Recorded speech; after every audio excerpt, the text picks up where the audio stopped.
Let's get back to doing a normal Fast Friday today. Camera settings.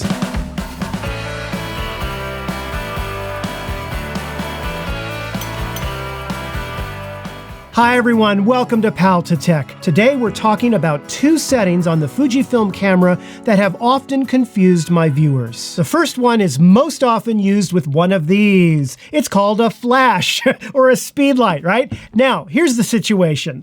Let's say you are shooting in manual flash mode, okay? And you're in a very dark room. Look at that, pretty dark. I can't see anything in there. I can't preview the image. I am now officially mad, bad, and sad. So here's how to fix that problem. Go into the menu, into the wrench, into screen setup, preview exposure white balance in manual mode. Do you see that there? Go ahead and turn that off. Now have a look at that. You can use that while you're shooting in manual mode using a flash. It is very helpful for dark situations where you can't see anything in the viewfinder or the LCD screen. Just don't forget to turn it back when you're done. Now the second setting is actually more confusing in my opinion. It is called Natural Live View. And in theory, it allows you to preview your scene without the Fujifilm film simulation settings being applied. In other words, it's a natural live view of exactly what you're seeing without any camera processing being done to the image. Let me show you what I mean. So normally when you're looking through the rear LCD screen or the viewfinder and you change your film simulations, look at how it changes in the viewfinder. You see that? For example, here's classic negative. Look at the color chart right there, but watch what happens when I switch it to Eterna.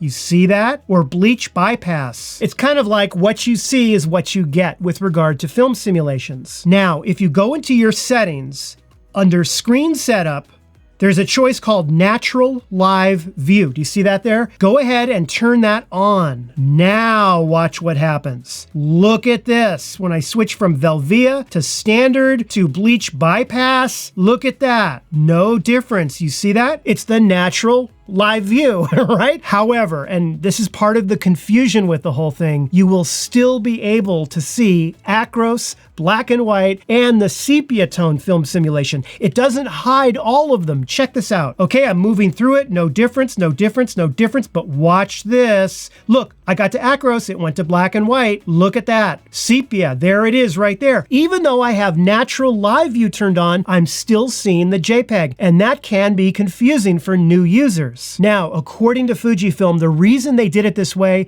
is because those three film simulations are monochromatic. And the other thing to keep in mind is that even though you are seeing a preview of those three film simulations, you won't see the additional processing that's going on in the camera, such as the highlights and the shadows and so forth. If you have Natural Live View turned on, you will only see those film simulations and only those three that I just mentioned. So why would you want to use Natural Live View in the first place?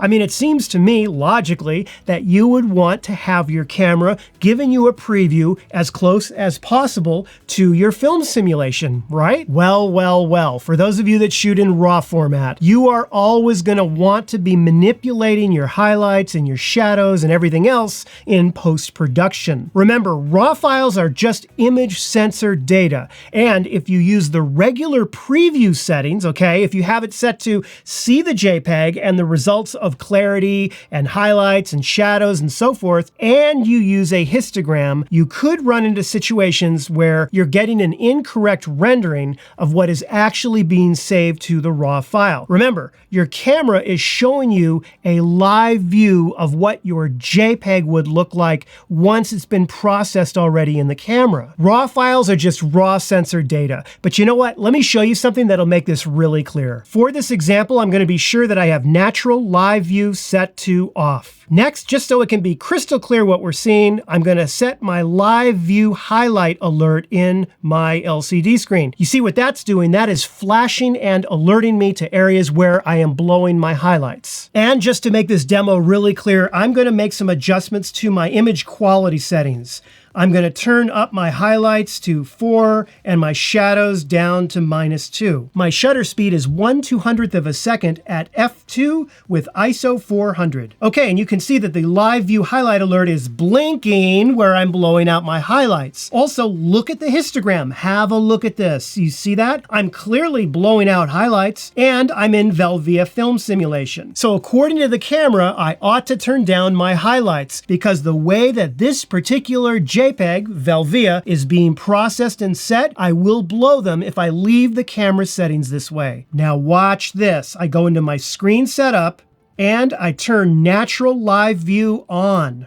Look at that! Look at that! Can you believe it? It's gone! Look at the histogram! That's the only change I made to the camera. I turned natural live view on. You see that? Remember that my preference is to shoot in RAW, so I'm going to be processing those RAW files later on. And according to the actual scene, without the in-camera processing, I'm not in danger of blowing my highlights here. I can go ahead and shoot at the 1/200th of a second shutter speed at f2 with ISO 400. No problem whatsoever, right? And I'll get that correct exposure. Look at the histogram. But if I go back and we take a look at what the camera is doing when it's showing us its preview of the JPEG, watch this. Boom, we're back to blowout city, okay? You see that? It's blown out. And that, my dear viewers, is why you would sometimes want to use natural live view in your Fujifilm camera. Well, there you go. I hope I've been able to cut through some of the confusion with those two Fujifilm camera settings. Okay, on to the next thing.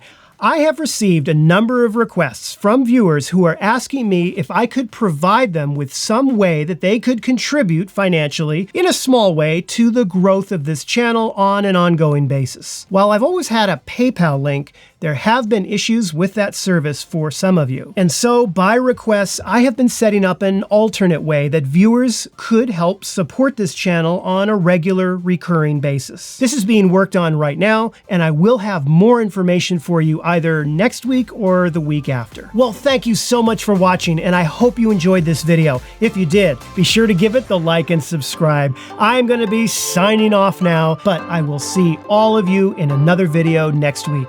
Have a great weekend and take care.